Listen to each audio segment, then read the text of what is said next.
Mobile allow नहीं है। क्यों? नीचे नीचे वो वायरल होती है ना, हम्म। तो लोग फिर इनके पास आते हैं पूछने कि ये तुमने क्यों ऐसा बनाया, पूछगिछ हो तो जाती है। लोगों को इन्फॉर्मेशन होती है। देखे, अब आप AXN के चैनल पे देख ले, है ना, कितने म्यूजिशियन है, इसी पे आता है यूट्यूब पे। तो देखो, हम भी यूट्यूब से आए हैं, तो हमें हाँ। क्यों नहीं बनाने दिया? नहीं दे रहे ना, वो पता नहीं क्या शक्ति की हुई है। बाकी आपको कोई भी नहीं मना करे, हैं? बिस्मिल्लाहिर्रहमानिर्रहीम, अस्सलाम वालेकुम। आज हम आए हैं कराची ज़ू, जो कि 1878 में बना था और ये कराची का सबसे पुराना ज़ू है। इसे गांधी गार्डन भी कहा जाता है और यहाँ हर उम्र के लोग मज़ेदार राइड्स, रंग बिरंगी अट्रैक्शन और कई अनोखे जानवर देख सकते हैं। इस वक्त धूप की शिद्दत की वजह से रश बहुत कम है और लोग भी दिखाई नहीं दे रहे हैं, और ये एक अच्छा मौका है कि हम पूरे सुकून के साथ हर कॉर्नर को एक्सप्लोर कर सकें। ज़ू में रंगीन बच्चों के लिए राइड्स और रंग बिरंगी अट्रैक्शन और भी ज़्यादा खूबसूरत लग रही है। और यहाँ की मज़ेदार अट्रैक्शन में छोटी nano train, pirate ship, dosing car और वाटर बोट राइड्स भी शामिल हैं, जो बच्चों और बड़ों दोनों को बहुत पसंद आती हैं। नैनो ट्रेन के सफ़र में आप ज़ू के मुख्तलिफ हिस्से एक्सप्लोर कर सकते हैं, जबकि पायरेट शिप और डोजिंग कार्स एक्साइटमेंट और थ्रिल से भरी हैं। और वाटर बोट राइड्स ये सिर्फ बच्चों के लिए नहीं बल्कि बड़े भी इसे एंजॉय कर सकते हैं। इस ज़ू के स्टार्ट पॉइंट पर अगर एक क्लियर और डिटेल्ड मैप लगाया जाए तो बहुत मददगार साबित होगा, ताकि लोग आसानी से पूरे ज़ू को एक्सप्लोर कर सकें। मैप के ज़रिए हमें ये मालूम होगा कि कहाँ कौन सा एनिमल इनक्लोजर या राइड अवेलेबल है और कौन सी हाइलाइट्स और अट्रैक्शन हमें मिस नहीं करनी चाहिए।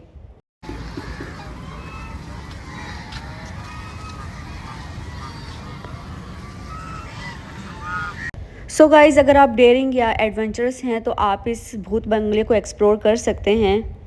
सरकटे की मिस्ट्री यहाँ आने वाले को एक अलग ही एक्सपीरियंस देती है और यहाँ का टिकट है 40 रुपीज़। सो गाइज़, यहाँ एक और इंटरेस्टिंग मशहूर करैक्टर है मुमताज़ बेगम। मुमताज़ बेगम ने मुझे लोकल विजिटर समझकर वीडियो बनाने की इजाज़त नहीं दी।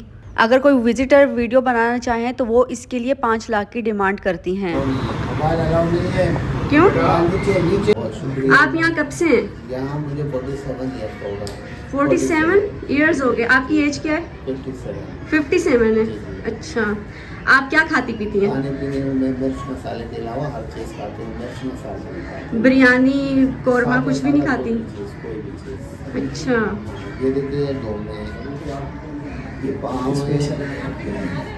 हाँ, हम आपके पास स्पेशल आए हैं परमिशन लेकर। बहुत शुक्रिया, शुक्रिया आपका। और बोलो, बात करें। आप बस इधर ही रहती हैं क्या? मेरे रिहाइश वैसे गार्डन में है, अच्छा, और वैसे मुझे लेकर जाते हैं अगर किसी और पार्क में विजिट प्रोग्राम होता है तो वहाँ लेकर जाते हैं, लेकिन परमिशन डायरेक्टर के थ्रू लेकर जाते हैं। सही। जी जी, बहुत अच्छा है।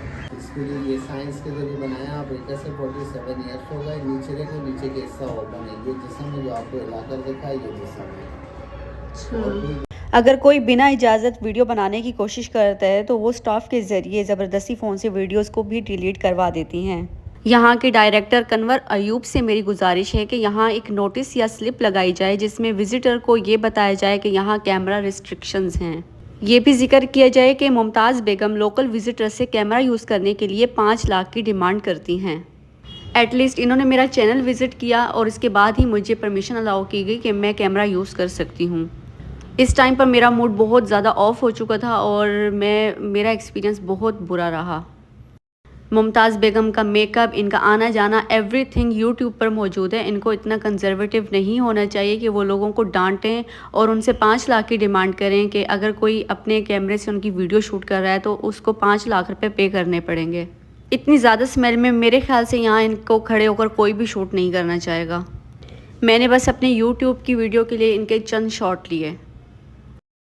सो अब मैं म्यूज़ियम की तरफ जा रही हूँ और देखूँगी कि वहाँ क्या कुछ एक्साइटिंग है। मुझे उम्मीद है कि वहाँ कुछ इंटरेस्टिंग एग्ज़िबिट मिलेंगे जो मैं आप सबके साथ शेयर करूँगी। यहाँ की एंट्री 40 रुपीज़ है। चलें जी, चलते हैं और देखते हैं क्या कुछ एक्साइटिंग है। इस ज़ू का सबसे ज़्यादा इंटरेस्टिंग और दिलचस्प जगह ये एनिमल म्यूज़ियम है। यहाँ म्यूज़ियम में प्रिजर्व्ड एनिमल्स का कलेक्शन है बहुत सारा, जिसमें रेयर और एक्जॉटिक स्पीशीज़ शामिल हैं। ये एनिमल्स इनके फीचर्स के साथ डिस्प्ले किए गए हैं, आप देख सकते हैं। आप इनकी डाइवर्सिटी और ब्यूटी देख सकते हैं। कुछ म्यूज़ियम्स होते हैं जहां एनिमल्स के बारे में एजुकेशनल इंफॉर्मेशन भी दी जाती है, जिसमें विजिटर्स को उनकी बिहेवियर, हैबिटेट और कंजर्वेशन के बारे में बताया जाता है। कभी कभी म्यूज़ियम्स में इंटरेक्टिव एग्जिबिट्स भी होते हैं जहां बच्चे और बड़े दोनों एनिमल्स के मॉडल्स के साथ खेल सकते हैं या उनके बारे में क्विज़ वगैरह कर सकते हैं। सो मैं आपको बताती हूँ कि ये म्यूज़ियम कराची ज़ू का हिस्सा कैसे बना। इस म्यूज़ियम की शुरुआत 20 सेंचुरी को हुई थी, जब कराची ज़ू ने एजुकेशन और अवेयरनेस को प्रमोट करने के लिए इसे इस्टेब्लिश किया था। इसका मेन मकसद ये था कि लोग वाइल्ड लाइफ और एनिमल्स के मुतालिक ज़्यादा कुछ जान सकें। म्यूज़ियम बनाने का पहला स्टेप तो ये था कि ज़ू में कुछ प्रिजर्व्ड एनिमल्स और रेयर स्पीशीज़ के स्पेसिमेंस रखे गए हैं जो विजिटर्स को देखने को मिलेंगे। ये स्पेसिमेंस स्पेशली बनाए गए और उनके साथ इंफॉर्मेशनल बोर्ड्स भी लगाए गए थे ताकि लोग इन एनिमल्स के लाइफस्टाइल, फूड और हैबिटेट के बारे में जान सकें। लेकिन इस वक्त आप लोग देख सकते हैं कि यहाँ इनके साथ कोई भी इंफॉर्मेशन बोर्ड नहीं रखा गया। धीरे धीरे ये म्यूज़ियम कराची ज़ू का एक अहम हिस्सा बन गया। कुछ चीज़ें जो शेयर करना चाहूँगी, म्यूज़ियम में प्रोफेशनल गाइड्स या ऑडियो टूर्स का सिस्टम बिल्कुल भी नहीं था जो विजिटर्स को एनिमल्स और उनके बैकग्राउंड के बारे में डीप इन्फॉर्मेशन दे सकें।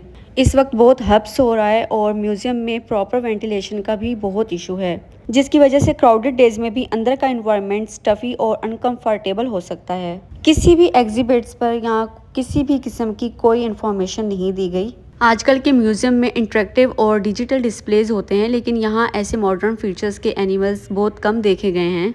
इसके अलावा यहाँ एग्जिबिट्स पुराने और पुअरली मेंटेन्ड हैं, जिससे ये इम्प्रेशन मिलता है कि प्रिजर्वेशन और अपकीप पर ज़्यादा तवज्जो नहीं दी गई। यहाँ के कुछ एरियाज़ में लाइटिंग भी अच्छी नहीं है, जिसकी वजह से क्लियरली देखने में प्रॉब्लम होती है और इसके अलावा एटमॉस्फेयर बिल्कुल डल लगने लगता है। ज़ू के आसपास सैनिटेशन का प्रॉपर अरेंजमेंट्स भी नहीं है।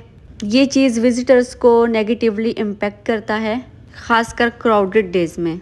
ये एनिमल म्यूज़ियम कई बार फंडिंग और बजट इशू का शिकार रहा है, जिसकी वजह से म्यूज़ियम को अपग्रेड करना और न्यू फीचर्स को ऐड करना मुश्किल हो जाता है। म्यूज़ियम में ख़ास तौर पर सेफ्टी मेजर की कमी है, जिसकी वजह से बच्चों को नुकसान हो सकता है। कुछ लोग वाइल्ड लाइफ की डिस्कवरीज़ के बारे में जानने के लिए यहाँ आते हैं, लेकिन ये चीज़ उनके लिए डिसअपॉइंटिंग हो सकती है कि यहाँ पर किसी भी किस्म की कोई इन्फॉर्मेशन नहीं दी गई। अगर कराची ज़ू के लिए और ज़मीन लोकेट की जाए तो नए और स्पीशीज़ इंक्लोजर बनाए जा सकते हैं जो एनिमल्स के लिए ज़्यादा कंफर्टेबल और नेचुरल एनवायरनमेंट प्रोवाइड करेंगे। इस ज़ू की एक बात तो ये है कि ये फुल ऑफ कलर्स है। सो गाइज़, यहाँ पर कुछ पैरट्स भी हैं जो अपनी छोटी सी दुनिया में मगन हैं, लेकिन गर्मी और धूप की वजह से वो इस वक्त अपने नेट्स में छुपे हुए हैं, क्योंकि उन्हें भी आराम की ज़रूरत होती है। मैं यहाँ के विज़िटर्स से गुजारिश करूँगी कि जब भी वो ज़ू का विज़िट करें तो जानवरों का ख़ास ख्याल रखें और उन्हें आराम करने दें जब वो रेस्ट में हों, क्योंकि हम उनके रंग और ख़ूबसूरती को दूर से भी देख सकते हैं। सो यहाँ पर एक आप लेमर देख सकते हैं जो सिर्फ मेडागास्कर और उसके आसपास के कुछ छोटे आइसलैंड पर मिलते हैं। लेमर्स के पास एक्सप्रेसिव आइज़ होती हैं जो रात में एक्टिव नेचर का पता देती हैं, और उनकी एक ख़ास बात उनकी बड़ी और फ्लफ़ी टेल होती है जो उनके बैलेंस में मदद देती है। ये एनिमल्स अपने रंग और साइज़ में काफ़ी डिफरेंट होते हैं। कुछ लेमर्स छोटे और ग्रे होते हैं, जैसा कि आप देख सकते हैं। लेमर्स अपने सोशल बिहेवियर की वजह से भी मशहूर होते हैं, जो सोशल ग्रुप्स में रहते हैं और ट्रॉप्स वगैरह खेलते हैं। सो मैं जिस जगह पर खड़ी हूँ तो ये कराची ज़ू के कदीम दरख्तों में से एक है जो कि अप्रॉक्सीमेटली 200 साल पुराना है। इसकी एक बहुत बड़ी मेन ट्रंक है जिसकी काफ़ी सारी जड़ें ऊपर की तरफ फैली हुई हैं। ये बड़े दरख्त ना सिर्फ शेड का ज़रिया हैं बल्कि ज़ू की वाइल्ड लाइफ के लिए भी शेल्टर और प्रोटेक्शन फराहम करते हैं। ये दरख्त अपनी लंबी घनी शाखों और छतरी जैसे लीव्स की वजह से दूर से ही नज़र आ जाते हैं।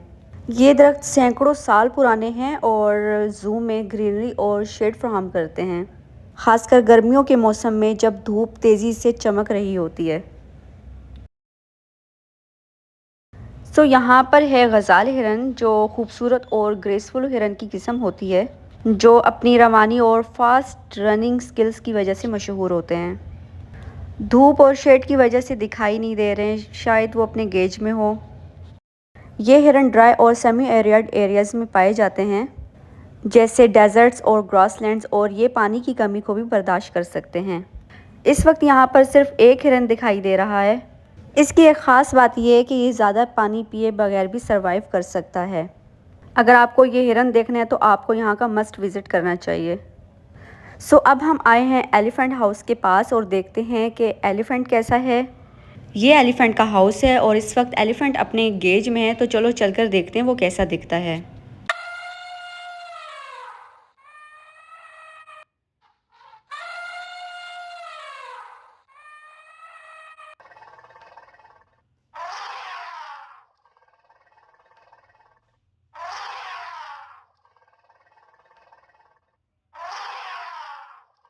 इस एलिफ़ेंट का नाम मधुबाला है और ये अपने नाम की वजह से बहुत मशहूर है।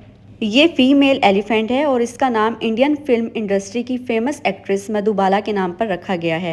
ये एलिफ़ेंट 2000 में आई थी और लोग इसे पसंद करते हैं। सो यहाँ पर कुछ हदायत दी गई हैं, आप देख सकते हैं। ये कश्ती रानी इस ज़ू की पॉपुलर अट्रैक्शन हो सकती है, लेकिन यहाँ पानी के रंग को देखकर और इसकी पानी की स्मेल से बहुत ज़्यादा दिल ख़राब हुआ। ये कराची ज़ू 1878 में बना था और आई थिंक उस दिन के बाद ये पानी चेंज ही नहीं हुआ।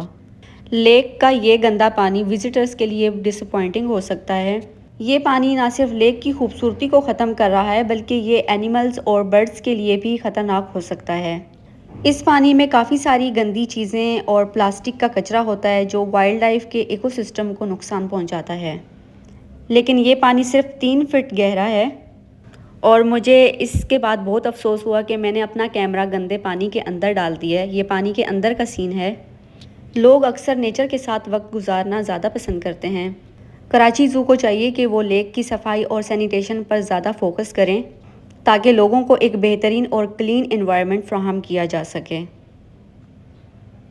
सो ये इस ज़ू का वो पॉइंट है जहाँ से चारों तरफ के रास्ते निकलते हैं। ये पॉइंट विज़िटर्स को मुख्तलिफ़ एरियाज़ तक आसानी से पहुँचाता है जहाँ वो वाइल्ड लाइफ को देख सकते हैं। ये जगह लोगों को रिलैक्स्ड एटमॉस्फेयर का एहसास देती है। ये पॉइंट एक अच्छा गैदरिंग स्पॉट है। सो यहाँ पर आप देख सकते हैं खुश्की के कछुए जो खुश्की पर रहते हैं और इनकी हालत कुछ अच्छी नहीं है। यहाँ पर बहुत सारे कछुए हैं जो अनहेल्दी कंडीशन में रह रहे हैं। इस एरिया का पानी बहुत गंदा है। यहाँ की गंदी स्मेल कछुए के वेस्ट और गंदे पानी की वजह से है। विजिटर्स को इस गंदे और अनहेल्दी एनवायरनमेंट से काफ़ी तकलीफ़ होती होगी। ज़ू मैनेजमेंट को इस एरिया की सफाई पर ध्यान देना चाहिए, वरना लोगों का इस तरफ का रुझान ख़त्म हो जाएगा। सो इस गेज में सिर्फ एक लायन है जो आराम कर रहा है और अपने गेज ग्रिल से काफ़ी दूर है इस टाइम। अगर आपको एनिमल्स के साथ क्लोज़ इंटरेक्ट करना है तो आप मेरा डेंजो और एलेक्सियर ज़ू का व्लॉग लाजमी देखें। इन दोनों जगहों का एक्सपीरियंस ज़रूर लें। इन दोनों ज़ूज़ में आप एनिमल्स के साथ क्लोज़ इंटरेक्शंस कर सकते हैं जहां आप उन्हें बहुत करीब से देख सकते हैं।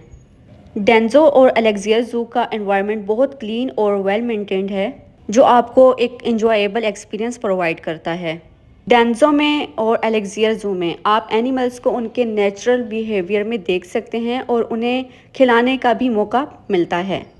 ये सिर्फ एंटरटेनमेंट नहीं होती बल्कि ये वाइल्ड लाइफ की कंजर्वेशन के लिए भी ज़रूरी होता है, क्योंकि आप एनिमल्स के साथ डायरेक्ट इंटरेक्शन करते हैं और उनकी इम्पोर्टेंस को समझते हैं। मैं इस व्लॉग के डिस्क्रिप्शंस में इन ज़ूज़ के लिंक ऐड कर दूंगी ताकि आप इन्हें विज़िट करने के लिए आसानी से जा सकें। आपसे गुजारिश है कि आप मस्ट विज़िट करें और अपना फ़ीडबैक ज़रूर दें, क्योंकि आपका एक्सपीरियंस भी दूसरे लोगों के लिए काफ़ी हेल्पफुल होगा। यहाँ आप एक लायन देख सकते हैं जिसकी इवनिंग हो चुकी है। मैंने बहुत कोशिश की कि इस लायन को थोड़ा सा करीब करके दिखाऊं, लेकिन अभी भी ये केज ग्रिल से काफ़ी फासले पर है। ये बबर शेर अक्सर अपने केजेस में रिलैक्स्ड दिखते हैं, लेकिन कभी कभी आप इनकी हंटिंग बिहेवियर और सोशल इंटरेक्शंस भी देख सकते हैं।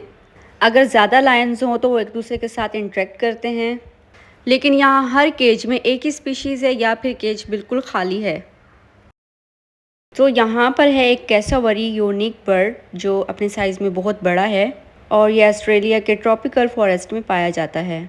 अगर आपको मुमताज़ बेगम के ख़िलाफ़ कोई कंप्लेन करनी हो तो डायरेक्टर के ऑफ़िस में भी जा सकते हैं। यहाँ पर कुछ हिरन हैं अपने गेज में, इस वक्त वो चारा कर रहे हैं और बहुत दूर हैं।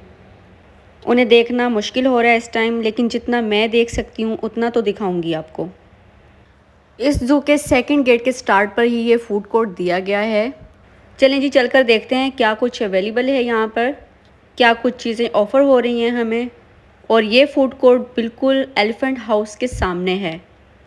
सो मैंने फूड कोर्ट में जो कुछ भी ऑर्डर किया वो सब बेजायका था। विज़िटर्स को अच्छा खाना मिलना चाहिए, लेकिन यहाँ जो ऑप्शंस थे उनमें कोई ख़ास बात नहीं थी। मैंने इन सब चीज़ों को अवॉइड किया।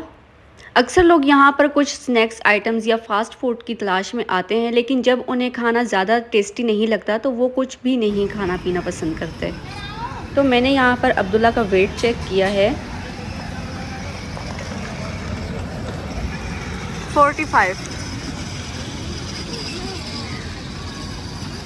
बहुत ही कम इस ज़ू में एनिमल्स और बर्ड्स वगैरह दिखाई दे रहे हैं।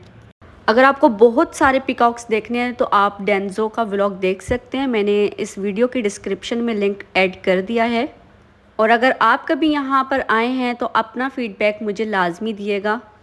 सो मैं बहुत ज़्यादा एक्साइटेड थी कि मैं आज ताजमहल देखूँगी, लेकिन जितना मैंने देखा उतना ही आपको दिखाऊँगी। सो ये ताजमहल का गेट है जो कि बहुत खूबसूरत बना हुआ है और बहुत प्यारा लग रहा है, लेकिन इन्होंने विज़िटर्स के लिए इसको बंद रखा हुआ है। इस महल के बारे में सुना है कि ये स्ट्रक्चर वक्त के साथ वेयर एंड टियर का शिकार हो गया है। प्रॉपर मेंटेनेंस और रिपेयर्स ना होने की वजह से ये स्ट्रक्चर वीक हो सकता है और सेफ्टी कंसर्न्स की मद्देनज़र ये विज़िटर्स के लिए बंद रहता है। ये ओल्ड स्ट्रक्चर है जो वेदर की वजह से भी काफ़ी डैमेज हो गया है।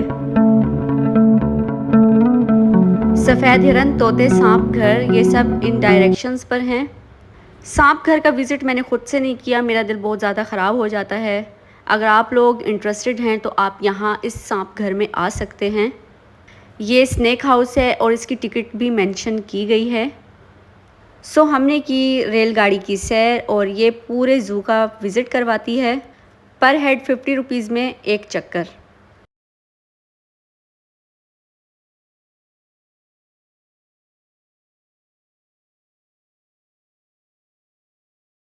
इस केज में मार्श क्रोकोडाइल रहता है जो कि पाकिस्तान, इंडिया, श्रीलंका और नेपाल वगैरह में पाया जाता है।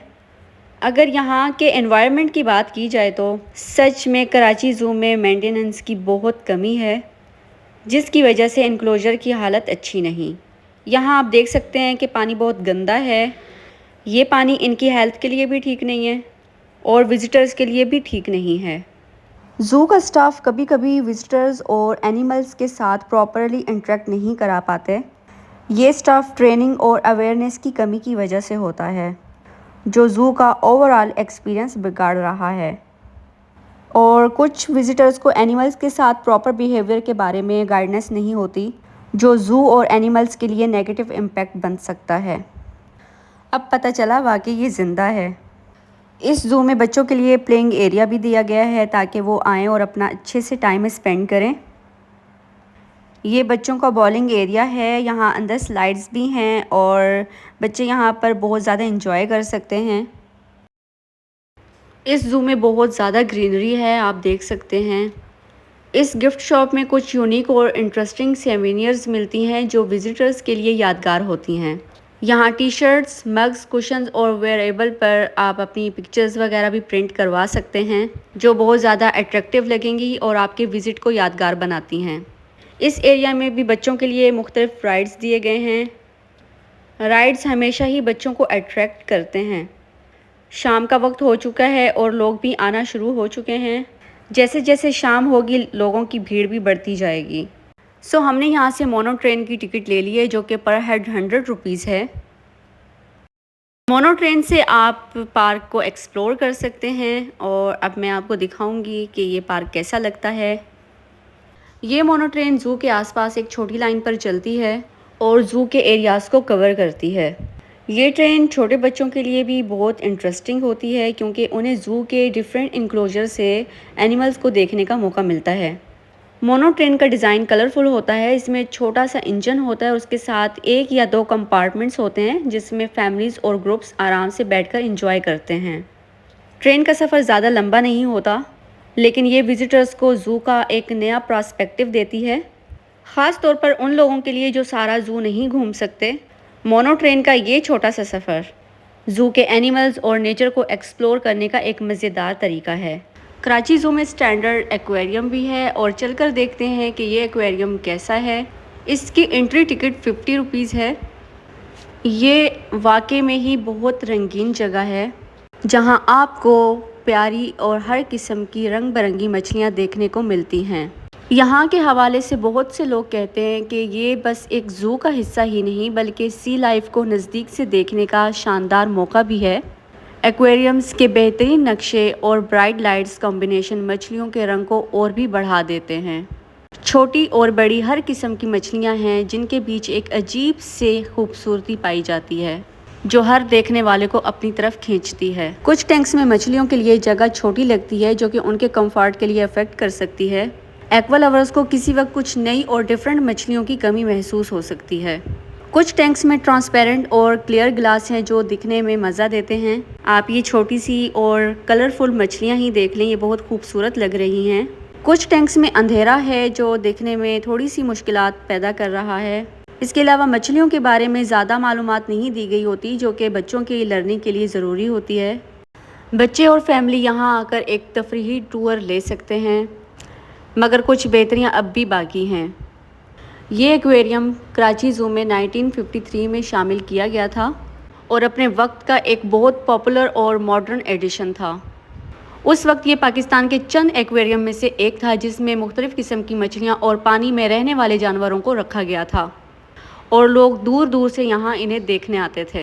क्लिफ्टन का मछली घर भी एक ज़माने में बहुत मशहूर था, लोग दूर दूर से वहाँ आते थे। क्लिफ्टन में ये एक्वेरियम एक शानदार मुकाम होता था जहाँ हर तरह की समंदरी मछलियाँ और भी कई किस्म की समंदरी ज़िंदगी को देखा जा सकता था। लेकिन अफसोस कि वो 1998 में बंद हो गया क्योंकि मेंटेनेंस की कमी थी। आज भी लोग क्लिफ्टन एक्वेरियम को याद करते हैं और कहते हैं कि काश ये वापस खुल जाए।